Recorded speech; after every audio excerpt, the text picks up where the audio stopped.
بسم الله الرحمن الرحيم.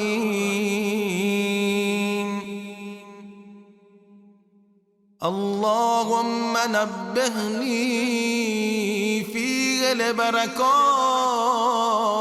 أسحاره، ونور فيه قلبي بضياء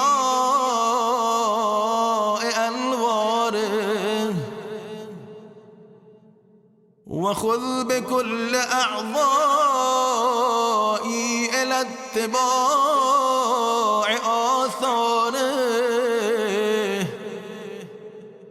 بنورك يا منور قلوب العارفين.